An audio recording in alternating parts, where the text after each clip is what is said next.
Daddy இல்லை. உங்கள் எல்லாருக்கும் ஒரு சில பேர் தெரிஞ்சிருக்கும். எனக்கு அப்பா கிடையாது. அப்பா இல்லாத ஒரு பின்புலேருந்து நாங்கள் வரேன். ஒரு ஃபெயில்டு ஃபேமிலி லைஃப். இந்த ஃபெயிலியருக்கு நடுவில் நான் எப்பவுமே யோசிச்சு பார்ப்பேன். நானே என் தங்கச்சி யோசிச்சிருக்கிறோம்.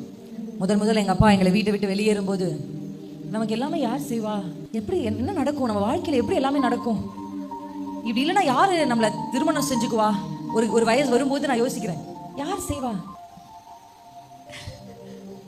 அவருக்கு என்னை விட நல்ல பெண்கள்லாம் வந்தாங்க. இன்னைக்கு மட்டும் அதை அவர் அக்செப்ட் பண்ணியிருந்தாருன்னா அவர் நிறைய பெரிய பெரிய சபைக்கு பாஸ்டர் ஆயிருப்பாரு.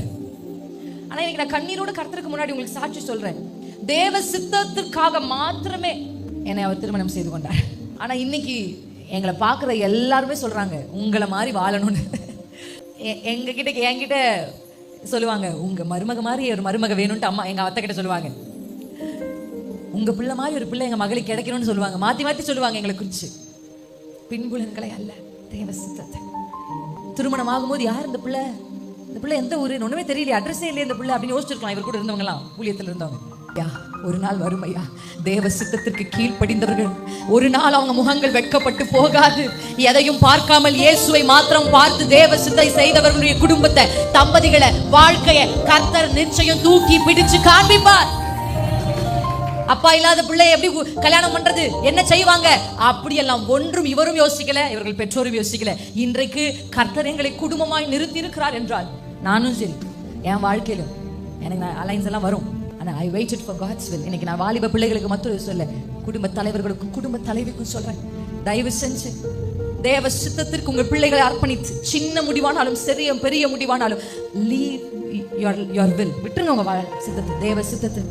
தன் பிள்ளை வியாதிப்பட்ட உடனே கொண்டு போய் உள்ள படுக்க வச்சு அவ எலியாவை தேடி போகிறான், சேஸ் பண்றான். ஹல்லேலூயா, ஆமென்.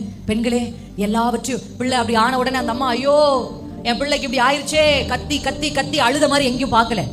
பிள்ளைக்கு அப்படி ஆயிடுச்சுன்னு உடனே யாருக்கும் அந்த அம்மா சொல்லல. பெண்கள் நல்லா புரிஞ்சுக்கோங்க, உங்கள் வீடுகளில் இருக்கிற அறைகளில் இருக்கிறவர்களை வெளியே கொண்டு வந்து ஏதோ ஆறுதல் வேண்டும் என்று மற்றவர்களுக்கு வெளிப்படுத்தாதிருங்கள். இன்றைக்கு நீங்கள் புலம்புகிற பாடல் நாளைக்கு உங்களுக்கு எதிராக வருகிற அம்புகளாய் மாற வாய்ப்புகள் இருக்கிறது. Please don't. அந்த பிள்ளை வியாதிப்பட்டு அந்த பிள்ளையுடைய வேதனை, அந்த பிள்ளையை கொண்டு போய் அறைக்குள்ள வச்சு அறைய பூட்டி she is going after எலியா. ஆமென். பெண்கள் மறைக்க வேண்டியதை மறைக்க வேண்டியவர்களிடத்தில் மறைத்து வெளிப்படுத்த வேண்டியவரிடத்தில் வெளிப்படுத்தினா அந்த பிள்ளை உயிரோட மறுபடியும் அந்த அம்மாக்கு கிடைச்சாங்க.